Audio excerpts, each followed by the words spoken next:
En Allemagne, Angela Merkel s'en va après 16 ans au pouvoir. Mamadou Diouf, bonjour. Bonjour Michel. Vous allez bien? Très bien. On va parler de la chancelière allemande qui s'en va après 16 ans passés au pouvoir et une sortie qui n'est pas aussi honorable entre griffes puisque son parti a perdu lors des élections. Elle a eu une sortie honorable parce que en sortant, les sondages qui ont été faits en Allemagne montrent qu'encore 80% des Allemands lui sont favorables. Donc, en tant que personne, si on ramène ça à l'individu, elle sort quand même de 16 ans de pouvoir avec la tête vraiment haute, ce qui n'est pas évident parce qu'on parle tout le temps de l'usure du pouvoir qu'on n'a pas semblé voir sur sa personne. Pour ce qui est de la CDU, son parti, là, c'est carrément autre chose, puisque effectivement, les élections organisées tout récemment, le parti s'est retrouvé deuxième, de sorte que le parti risque de s'associer au parti arrivé premier, qui n'a pas également la majorité pour certainement gouverner sous la forme d'une coalition.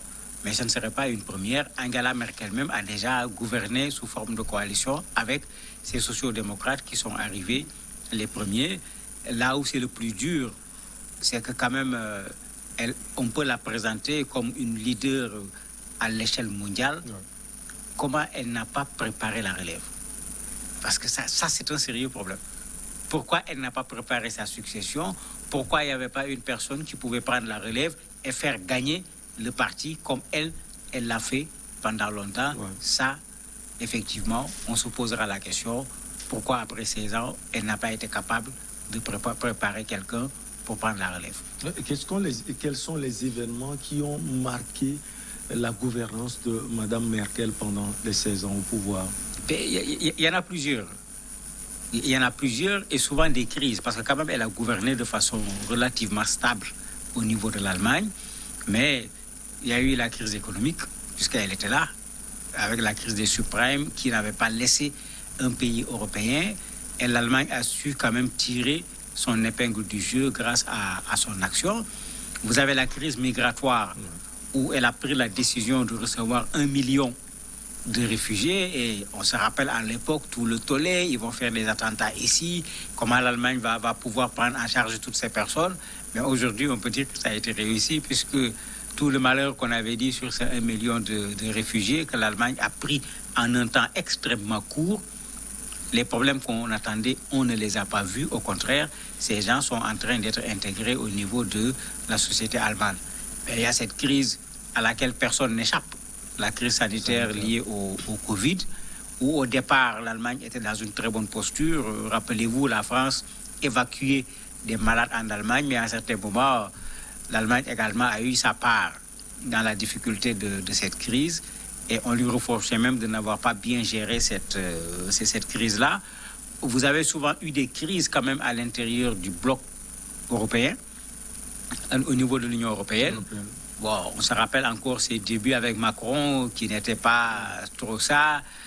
À l'échelle internationale également, entre lui et Trump, le courant ne passait pas tout à fait. On l'avait vu entre Hollande et également l'ancien président français. Effectivement. Donc, de temps en temps, il y a eu ces coups de bec, mais c'est une dame très calme, c'est vrai, mais bien ferme également sur ses principes.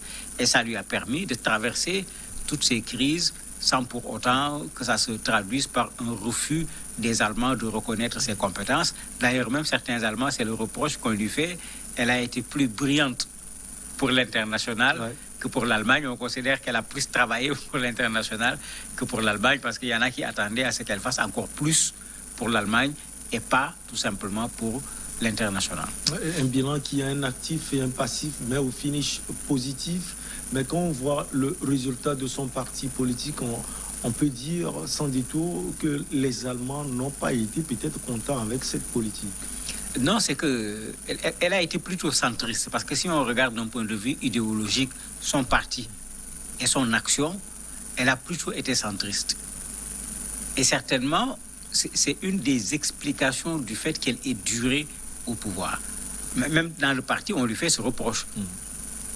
En disant que c'était pas le parti. Parce que le parti a son idéologie, mais elle ne s'est pas mise à suivre à la lettre l'idéologie du parti, en fonction du contexte, en fonction de la réalité devant elle. Elle a su plutôt prendre une position centriste qui permettait de pouvoir contenter le maximum d'Allemands par rapport à des situations différentes. Et cela fait que dans le parti, on le lui reproche, elle a été plus sur le plan national que par rapport au parti. Et c'est peut-être une explication du fait qu'on ne voit pas un ténor qui soit en mesure immédiatement de prendre la relève, puisque le parti n'a pas gagné la dernière élection, ils sont arrivés deuxième.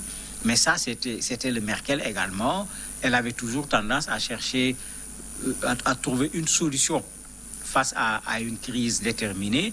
Et il faut dire qu'elle l'a réussi. Et malheureusement, le parti en a payé quand même un coup. Et justement, vous l'aviez dit, pourquoi elle n'est pas arrivée à préparer un dauphin? En fait, il y en a une qu'on croyait être son dauphin, très jeune. Ouais. On se disait que c'est une dame qui va remplacer une dame.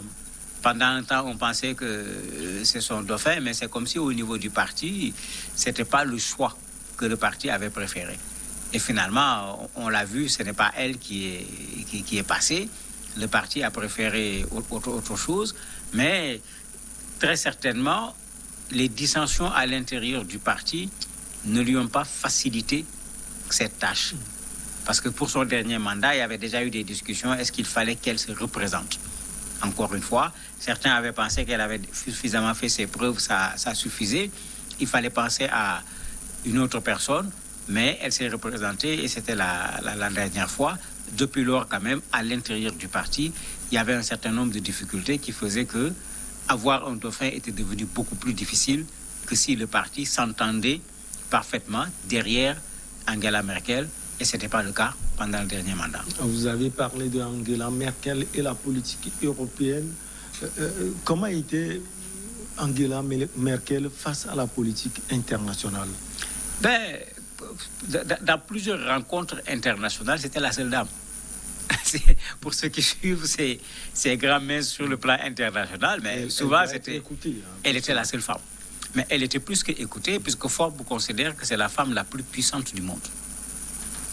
On l'a vu dans l'Union européenne prendre des positions extrêmement fermes.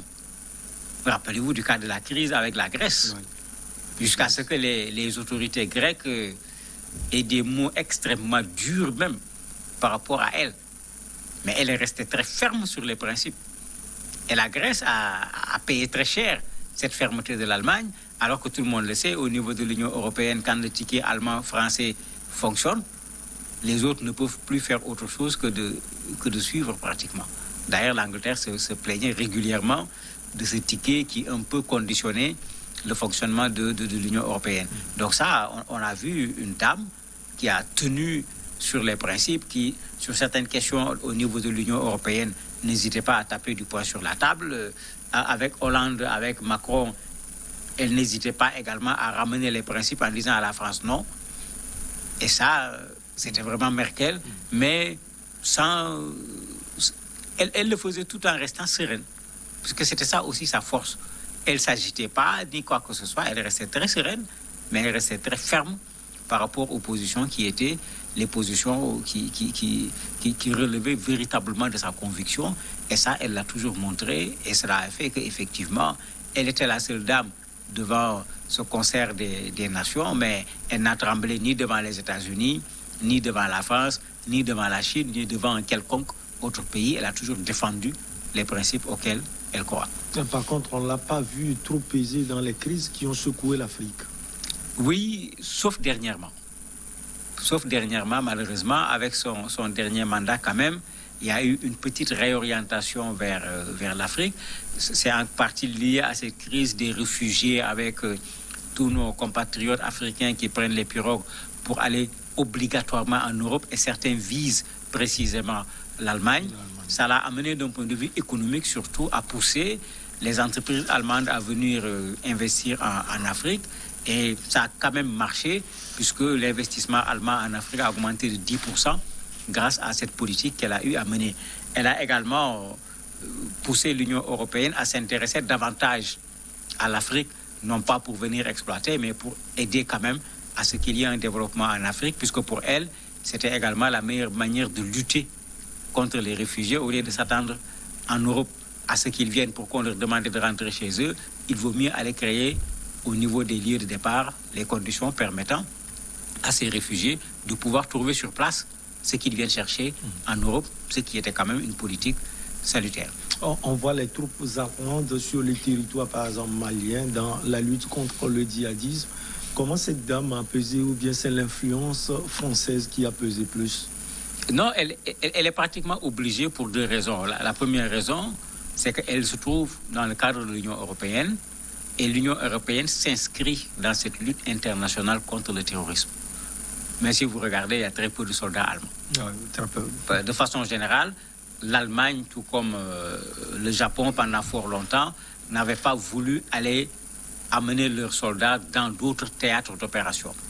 Et ça se comprend, tous les deux pays ont fait une guerre qui ont été des guerres meurtrières. Et certainement, c'est resté dans l'esprit des gens, de sorte que tout ce qui est guerre ne les intéressait plus. Mais étant dans l'Union européenne impliquée dans la lutte contre le terrorisme, elle fait partie du G5, du G7 plutôt. Le G7 est là impliqué dans la lutte contre le terrorisme. L'Allemagne ne pouvait pas dire carrément, bon, je ne fais rien. Ils étaient obligés de participer d'un point de vue matériel, de participer à la formation des militaires dans un certain nombre de pays, mais aussi d'envoyer des troupes. Ça, par exemple, la France l'a particulièrement réclamé en disant on parle de l'Union européenne, mais on a laissé la France seule, particulièrement dans la zone du Sahel, puisque avec Barkhane, c'était ça, et c'est pourquoi la France a proposé que Barkhane se transforme et que cette force internationale qui va devoir prendre la place de Barkhane, que les gens acceptent d'envoyer des troupes, et l'Allemagne l'avait effectivement fait dans ce cadre-là. Quel héritage elle laisse, non seulement pour son parti, mais également pour l'Allemagne? Pour l'Allemagne, elle laisse un héritage quand même intéressant, parce que pendant 16 années, elle a su faire en sorte que ce pays soit dans une véritable stabilité. Tous les analystes sont d'accord. Une véritable stabilité. Il y a eu des moments difficiles sur le plan économique, mais globalement, quand on regarde, elle a quand même réussi à faire un certain travail pour l'Allemagne. Il y a des choses qui restent au niveau du rail, par exemple. Au niveau du numérique, la fibre est très peu présente au niveau des foyers allemands. On parle de 8% seulement, etc. Mais ces choses ne peuvent pas empêcher de reconnaître que cette dame a joué son rôle. Parce que c'est ce qu'on attend également d'un dirigeant, que la personne mouille le maillot. On l'a vu sur tous les fronts, on l'a vu sur tous les terrains, et vous la voyez toujours habillée de la même façon, cette même modestie qui était son trait de caractère, qui ne l'empêchait pas de jouer totalement son rôle quand cela était nécessaire, aussi bien à l'intérieur de l'Allemagne qu'à l'extérieur de l'Allemagne. Maintenant, le problème, c'est est-ce que quelqu'un d'autre pourra venir prendre la relève, pas seulement à l'intérieur, mais également sur le plan international? Ça, la question reste posée, puisque on ne sait pas encore qui va être le Premier ministre, puisque aucun parti n'est arrivé majoritaire à l'issue du dernier scrutin. Merci beaucoup à vous, Mamadou Diouf. On marque la pause et on reçoit l'invité du jour.